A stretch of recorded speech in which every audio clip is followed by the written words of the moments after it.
¿Qué opina del modelo Bukele de seguridad? No es una receta para replicar exactamente todos los países. Estamos pegados casa con casa, pared con pared. Con El Salvador no nos distancia nada. Sí, pero tenemos características diferentes. ¿Cuáles son esas características Territorialmente hablando, El Salvador cabe en Olancho. Mientras tenemos a líderes en la región que utilizan el tamaño de sus países para justificar su inacción y no resolver los problemas del país.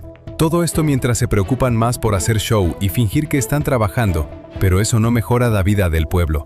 Tenemos otras naciones enfocadas en replicar lo que funciona y ayuda a proteger a los ciudadanos. Y esto es bastante interesante porque nosotros aquí hemos hablado de muchos líderes que están siguiendo sus pasos. Por ejemplo, hemos visto cómo el gobierno de este señor Papi a la Orden Tito Asfura se ha negado a ir a visitar El Salvador y aprender. Ellos dicen que El Salvador es muy pequeño, pero algo que sí le va a servir seguramente a los hondureños es que tienen a un presidente polifacético que se vincula con el pueblo y ahí lo vemos trabajando para resolver los problemas de Honduras. Y si no les gusta al papi a la orden cocinero, tenemos también el papi a la orden agricultor. También allí para los que quieren ayuda del gobierno y que se ponga a trabajar en lo correcto, también podrán recibir asistencia directamente de Tito Asfura en labores del campo. Señoras y señores, yo les pregunto a ustedes, ¿creen que es necesario este tipo de shows cuando el presidente debería estar buscando trabajar en lo que necesita el pueblo? Pero bueno, estas imágenes forman parte de lo que es esa política del pasado, en donde el presidente tenía que hacerse ver cercano al pueblo, en donde ellos simplemente hacían show, en donde ellos hacían estos actos. Y lo vemos, por ejemplo, también bailando esto. Por ejemplo, yo como venezolano vi bastante a Hugo Chávez haciendo muchas cosas de esta. Mientras el país estaba hundido en la delincuencia, en la pobreza, ellos hacían estos shows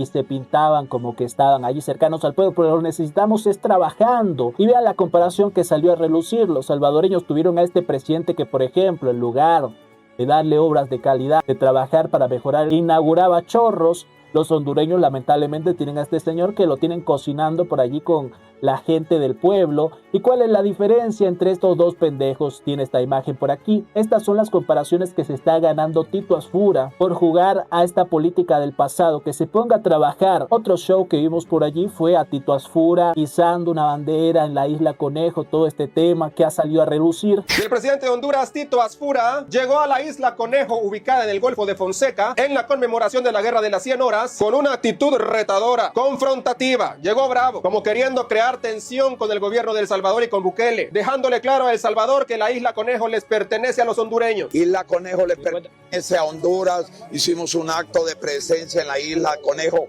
como siempre se ha venido desarrollando desde hace 13, 14 años atrás. No le paren bola a ese Bukele. Pero yo digo, con un país que todavía cree tener pretensiones territoriales en el nuestro después de una sentencia, Honduras no puede dejar pasarle una a El Salvador. Imagínense ustedes si los medios de comunicación hondureños, en lugar de estar hablando lamentablemente de todas esas masacres, exponiendo cómo no se están resolviendo los problemas del país, siguen haciendo alboroto cuando el presidente Nayib Bukele le restó importancia. Vean ustedes lo que, por ejemplo, decía el vicepresidente Félix Ulloa. La Isla Conejo, como dijo el presidente Bukele, es un tema que para El Salvador pues no pensamos ni escalarlo, ni mucho menos seguirle dando mayor eco, porque entre más los medios lo sigan retomando, el tema va a seguir adquiriendo una importancia que realmente no tiene por qué. Ir a orinar esa piedra y poner una bandera es un nacionalismo enfermizo que suele utilizar un gobernante que ha fracasado.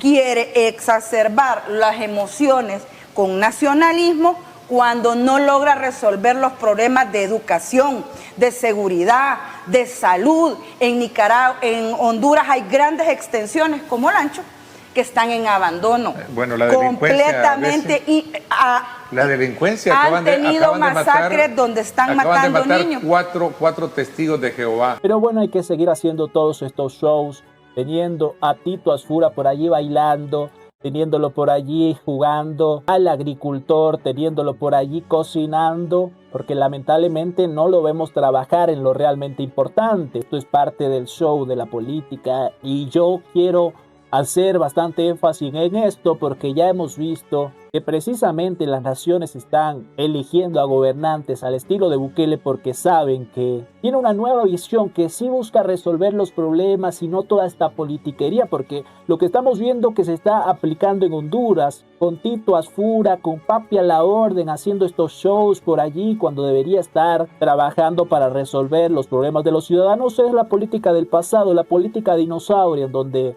ellos no resolvían nada, pero hacían mucho show. Y el pueblo ya entiende esto. Por eso es que líderes como Bukele están ganando elecciones, señoras y señores. En este caso hay que reconocer lo que está pasando en Costa Rica, donde justo Laura Fernández, la nueva presidenta de Costa Rica, ha manifestado directamente que seguirá los pasos de Bukele. Yo no daré tregua al crimen organizado ni para que estos flagelos se profundicen en nuestro país. Como usted indica, el gobierno del presidente Nayib Bukele ha sido un aliado para hacer análisis de política comparada y tomar del modelo salvadoreño lo que comulga y que le hace bien a Costa Rica en cuanto a la represión. Que limpiará las cárceles y seguirá ese camino de justicia que ha seguido El Salvador. Y hoy tenemos esta noticia: Costa Rica anuncia medidas en sus cárceles con restricciones similares a las aplicadas en El Salvador. Veamos. Costa Rica anunció un paquete de medidas que cambia el funcionamiento de sus cárceles.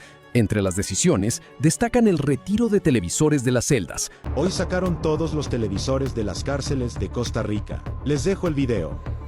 ¿Está usted de acuerdo que les quitaran los televisores a los privados de libertad? La suspensión de traslados para visitas íntimas entre personas privadas de libertad. Son acciones que recuerdan el modelo penitenciario aplicado en El Salvador, donde este tipo de beneficios también fueron eliminados como parte del endurecimiento de los controles en los centros penales. Francamente, yo desconocía esto.